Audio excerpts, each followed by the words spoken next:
कहां जा रहे हो? मदिरालय? रोको अपने चरण को। कहां जा रहे हो?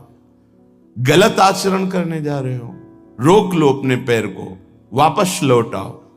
जिस यात्रा में यात्री अपने मार्ग को नहीं पहचानता वो भटक जाता है, वो भूल भुलैया में फंस जाता है, फिर उसका जीवन पूरा नष्ट हो जाता है। ये ऐसी भूल भुलैया माया की है। एक बार इस दलदल में फंस गए, निकलना बड़ा कठिन है। सत्य मानिए, हर इंद्री का दलदल है। जनेंद्री के भोग में फंस गए, निकलना मुश्किल। रसेंद्री के स्वाद में फंस गए, निकलना मुश्किल। नेत्रेंद्री के रूप में फंस गए, निकलना मुश्किल। ये बहुत विचित्र भगवान की माया। कहां जा रहे हैं तुम्हारे चरण? किस दिशा को, क्या लक्ष्य है? विवेक के द्वारा रोक लो। अगर सही दिशा है तो उत्साह संपन्न होकर नाम जप करते हुए जाओ। अगर गलत लक्ष्य है तो तत्काल रोक लो, जबरदस्ती वापस हो जाओ। ऐसा संग, ऐसा रंग न चढ़ने पावे कि पूरा जीवन माया में व्यतीत हो जाए। यहां निष्ठा की बात कह रहे।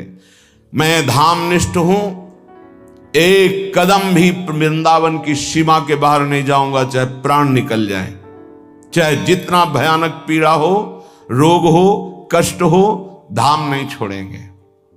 सच्ची मानिए, निष्ठा में बहुत बड़ी ताकत है। बड़े बड़े चमत्कार इस निष्ठा में देखे, बड़ा बड़ा परिवर्तन देखा। जो औषधियों से नहीं होता वो धाम निष्ठा से हो जाता है। धाम निष्ठ को कभी व्याकुल होकर, रोग से पीड़ित होकर, समस्याओं से पीड़ित होकर भागना नहीं चाहिए। हर समस्या का समाधान यही हो जाएगा, क्योंकि ललीजू के जो चरण हैं वो सुरतरु काम धेनु चिंतामणि, भगवत रसिक अनन्य अली के, जावक जुत जुग चरण लली के, यही विराजमान है स्वामिनी जी। एक बार नहीं, लाखों बार की बात है। आपकी निष्ठा केवल हो तो सेकंड लगता है, सेकंड पूरा होते होते वो बात सामने होती। कितने लाखों बार की बात कह रहा हूं, सेकंड पूरा होते होते वो बात सामने होती। फाइनल में मिनट, घंटे, दिन, ये तो बहुत बड़ी बात है। सेकंड पूरा, अच्छा ये ऐसा, बस इतना सामने, तब लगता है क्या पहले व्यवस्था होती, बाद में प्रश्न होता, उसके उत्तर की पहले व्यवस्था होती, बाद में प्रश्न होता है।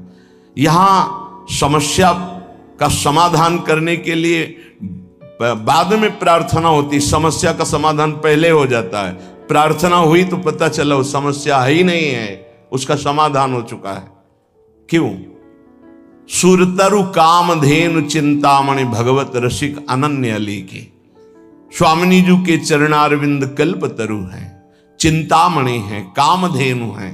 तत्काल समस्त कामनाओं को पूर्ण करने की सामर्थ्य श्री प्रियाजू के गोरे चरणारविंद में है, और वो अपने महल में यहां विराजमान है। ये उनका महल है। ऐसा कौन सा कष्ट है जो तुम्हें इतना विचलित कर दे प्यारी जू के महल को छोड़ने के लिए? ऐसा कोई कष्ट नहीं।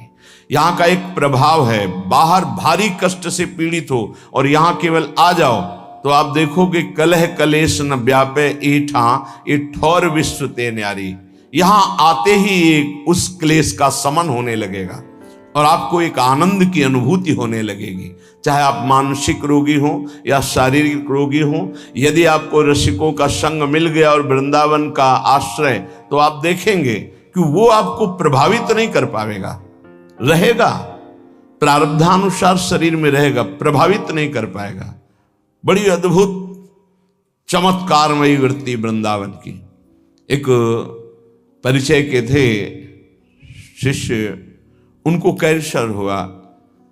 फिर उन्होंने सूचना दी कि बहुत भयानक स्थिति है, किसी भी तरह अब हम बचने वाले नहीं। जब ये सुना, उससे प्रार्थना की कि अगर आपकी थोड़ी भी श्रद्धा है तो चाहे जैसी परिस्थिति हो वृंदावन आ जाइए, बस एक बार आ जाइए आप।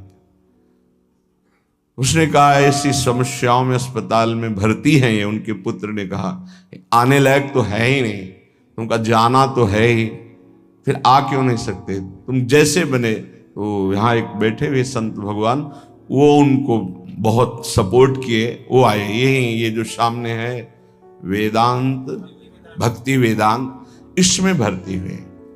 शाम के हित धाम में रहते थे, शाम के वहाँ गए बहुत ही कष्ट, रो पड़े उन्होंने कहा भयानक कष्ट है, राधा राधा राधा राधा। श्री जी का प्रताप, उन्होंने कहा हटाइए, सब हटाइए हमारे शरीर से, बस हटा दीजिए जो मैं कह रहा हूं। एकदम आवेश आया, सब हटवा दिया, काम हो गया, राधा राधा चल दिए।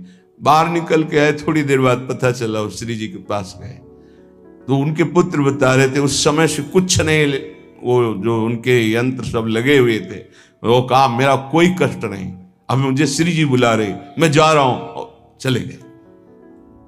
न जाने कितने दिन भोगना पड़ता, न जाने कौन कौन से प्रारब्ध उदित हो जाते हैं जीव के अंतर्गत। विश्वास कीजिए, धाम नाम और भगवत प्रेमी महात्माओं का आश्रय ये बड़े बड़े प्रारब्धों को नष्ट कर देता है।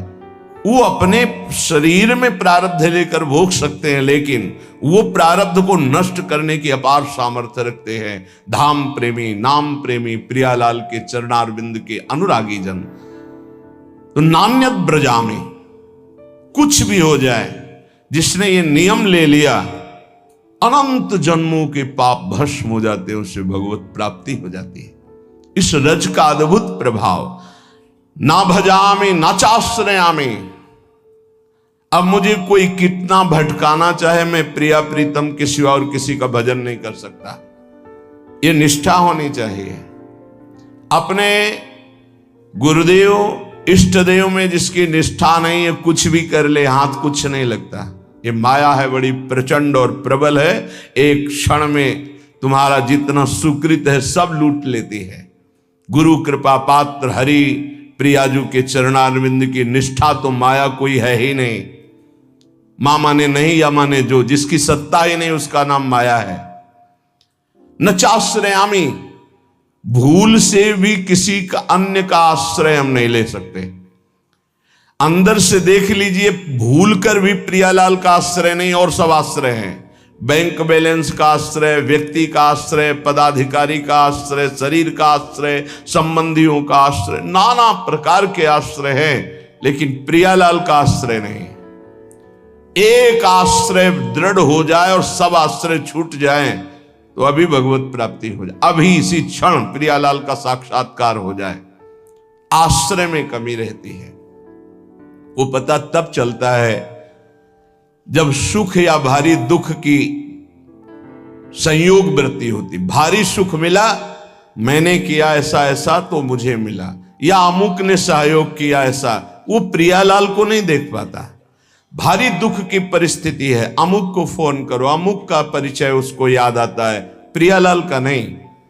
ये अनाश्रित का लक्षण। और आश्रित का चाहे जितना सुख आवे, मेरी किशोरी जी की कृपा, वो देखता है कृपा।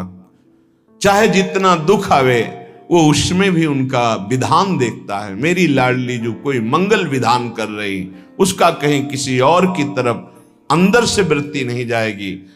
ना चाश्रयामि, मैं किसी अन्य का आश्रय नहीं ले सकता।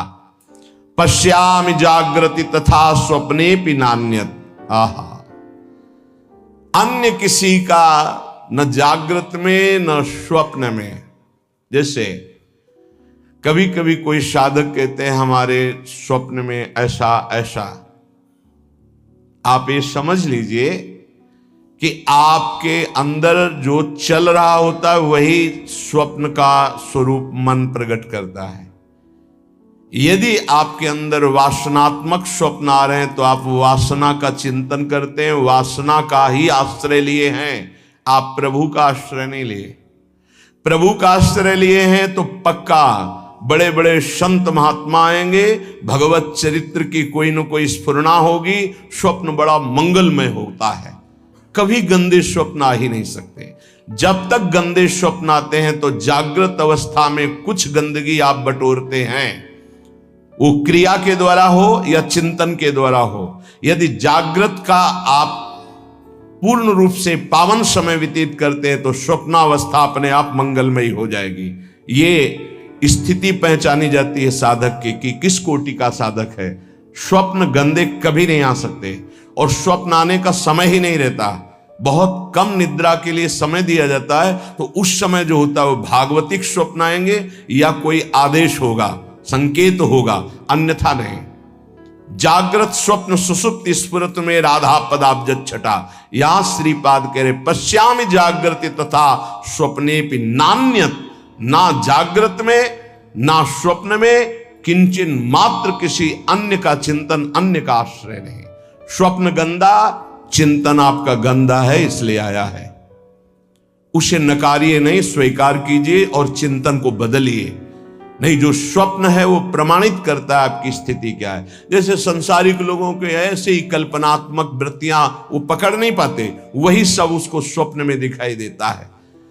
महाभागवत जनों का स्वप्न अपने आराध्य देव का होता है। श्री राधिका रति विनोद वनम बिना हम, बिना वृंदावन के हमारा कोई अस्तित्व नहीं। धन्य है, श्री वृंदावन के बिना हमारा कोई अस्तित्व नहीं, अन्य कोई आश्रय नहीं। अपना अस्तित्व वृंदावन प्रिया प्रीतम, अपना आश्रय वृंदावन प्रिया प्रीतम। इसका फल क्या होगा? श्रीपाद कह रहे हैं कि वाण्या गद गदया कदा मधुपतेर नामान संकीर्तये, धाराभिनयनां भसाम तरुतल क्षोणीम कदा पंकये, दृष्ट्वा भावनया पुरो मिल दिव स्वांतैक भोग्यम महो, द्वंद्व हेम हरिन्मणि छवि कदा नंसे मुहुर्व्यूहला। इस निष्ठा का परिणाम क्या होता है? तो बोले वाणी उसकी गदगद अवरुद्ध हो रही और कीर्तन कर रहा है। वाण्या गद गदया कदा मधुपतेर नामान संकीर्तये। श्री श्यामा श्याम का नाम कीर्तन करते हुए वाणी गदगद हो गई, अवरुद्ध हो गया कंठ। धाराभिनयनां भसाम तरुतल क्षोणीम कदा पंकये।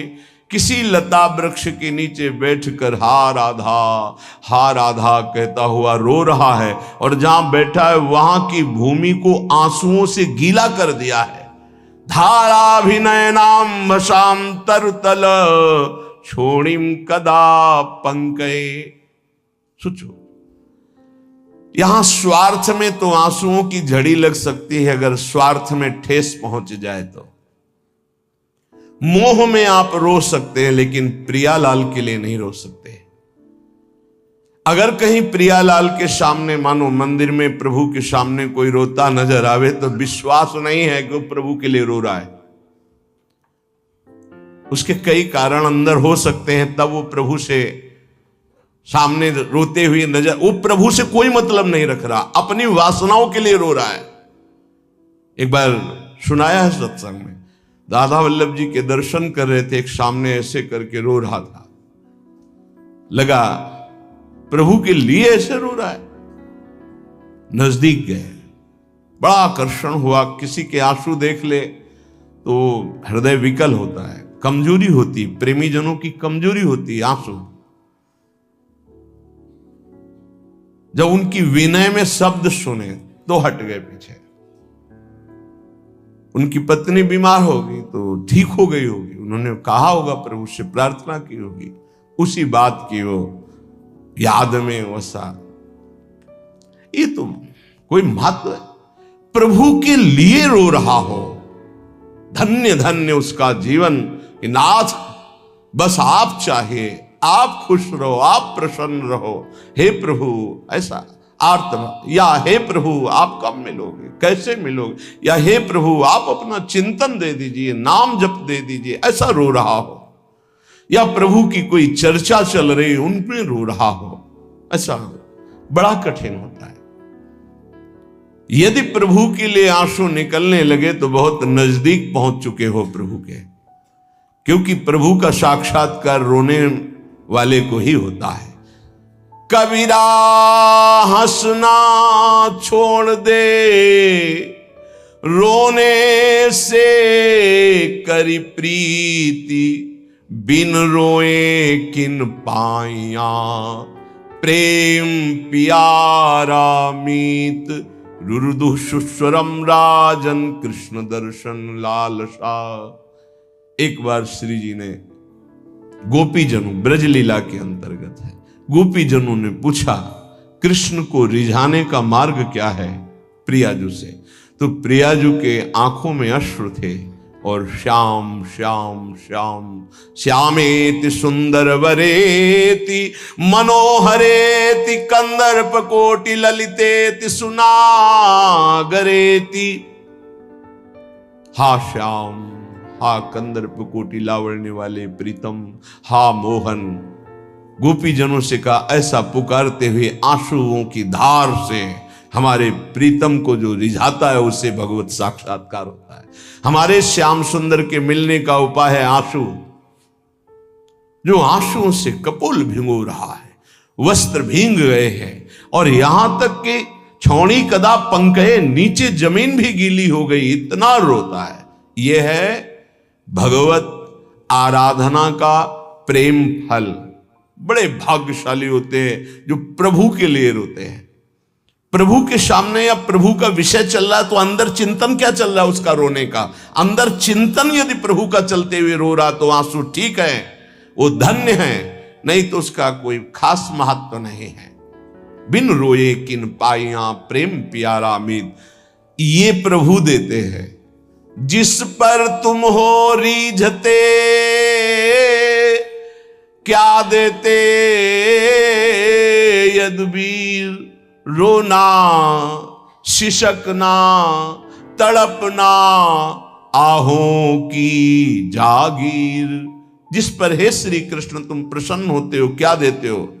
बोले ये देता हूं, रोना तड़पना शिशकना आहों की जागीर। हा कृष्ण, हा कमल नयन, हा अरविंदाक्ष, हा मदन मोहन, हा प्रियाजू। और वो रो रहा है एकांत देश में।